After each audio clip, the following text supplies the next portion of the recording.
I greet you all and welcome you back to the lesson. The subject is strategic management. Today we begin on a new topic, which is strategic control. This topic has 9 subtopics, namely 1. Evaluation and control in strategic management. 2. The strategic control process. 3. Monitoring, evaluation and reporting. 4. Measuring corporate performance. 5. Strategic information systems.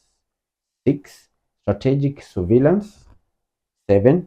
Guidelines for proper control. 8. Balance scorecard as a tool for control. Then lastly, sustaining organizational effectiveness. These are 9 subtopics. Today we are going to focus only on the first subtopic, which is evaluation and control in strategic management. Evaluation and control in strategic management. Evaluation and control in strategic management. Now, in this lesson, we will define the meaning of evaluation. We will define the meaning of control. Then we will analyze reasons why evaluation and control is important. Understand? Yes. So first of all, what is the meaning of evaluation? Now, evaluation in the context of strategic management refers to the systematic process of assessing the effectiveness of the chosen strategies in achieving organizational objectives. It is the systematic process of assessing the effectiveness of the chosen strategies in achieving organizational objectives. That's the meaning of evaluation. Evaluation, I've said, is the systematic process of assessing the effectiveness of the chosen strategies in achieving organizational objectives. Now, first of all, candidates, organizations exist to achieve certain objectives. The reason why people form companies or organizations is because they have certain objectives. The objective could be creation of wealth, or increase in profitability, or taking over the entire market of a product. When organizations are incorporated, when you incorporate a company, definitely there are objectives. Now, to achieve these objectives, to be wealth creation, for example, you need strategies. So an organization will have objectives. Then to achieve the objectives, you need to have in place strategies, what we are calling chosen strategies. You come up with the strategies, and we've been discussing these strategies in our previous subtopic. This is the 14th topic. We've analyzed so many strategies, how to build strategies, and so on. So we need to have a plan on how to do what? To achieve the objectives. Is it clear up to that point? So evaluation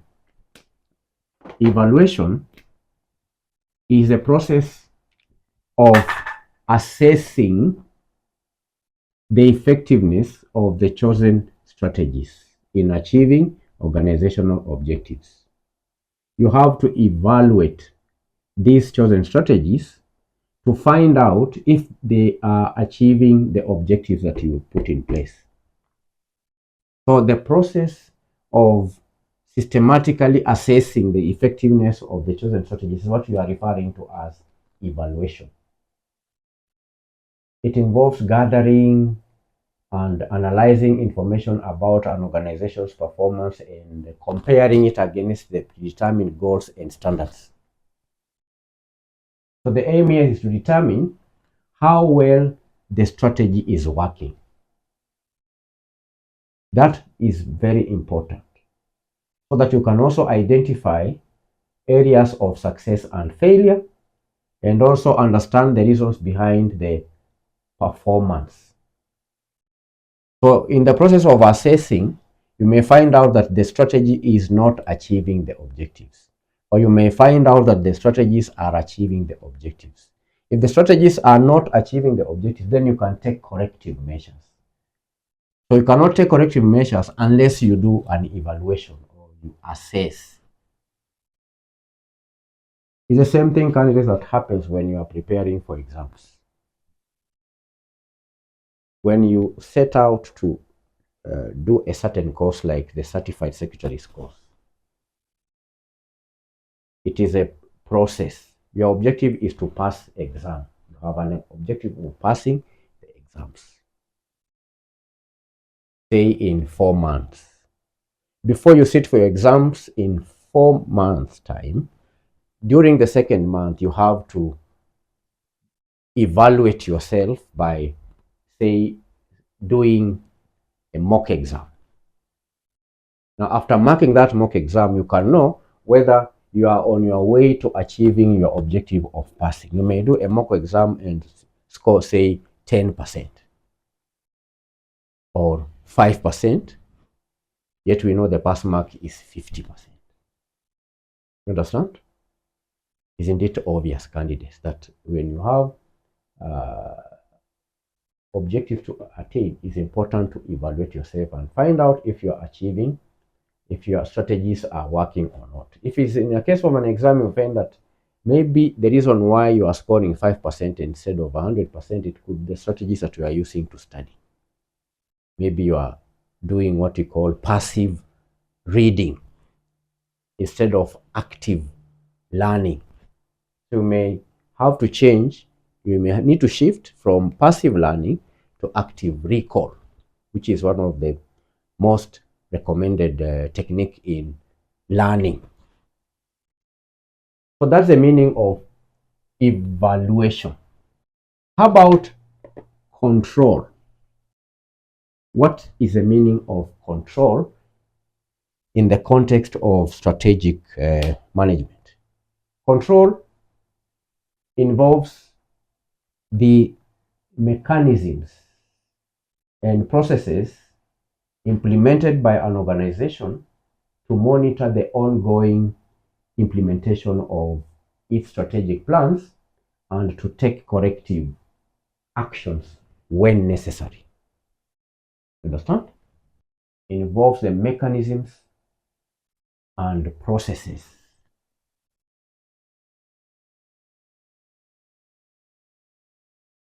So, control, on the other hand, involves, one, the mechanisms and the processes implemented by an organization.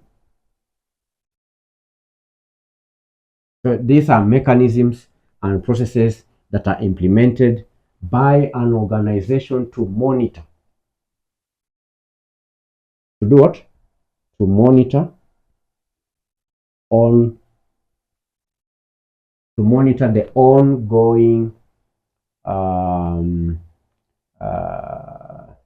implementation of its strategic plans. Ongoing implementation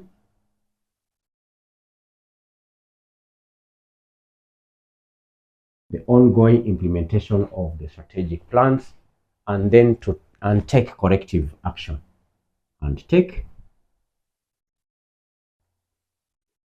So you control by monitoring.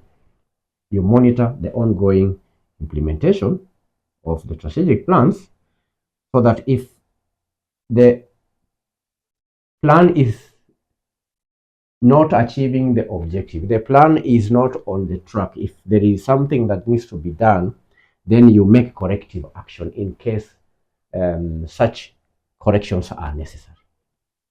It's about ensuring that the organization stays on track towards its strategic goals.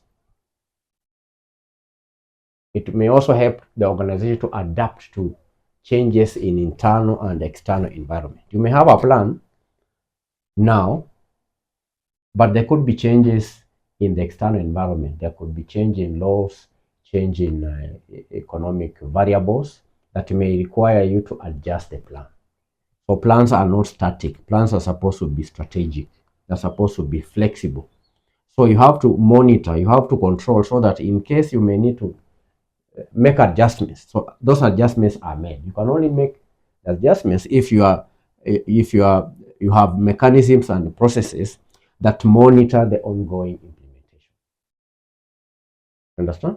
So control aims to guide the organization's actions and also resource allocation to align with the strategic direction. So these two candidates, this control and evaluation, together form a crucial feedback loop that helps organizations to, one, determine the effectiveness of their strategies. When you combine these two, the organization will be in a position to determine the effectiveness of their strategies. The organization can also identify deviations from the strategic plan. It can understand the reasons for those deviations. Then, given that the organization understands the reasons for deviations, then it can take timely and appropriate corrective actions.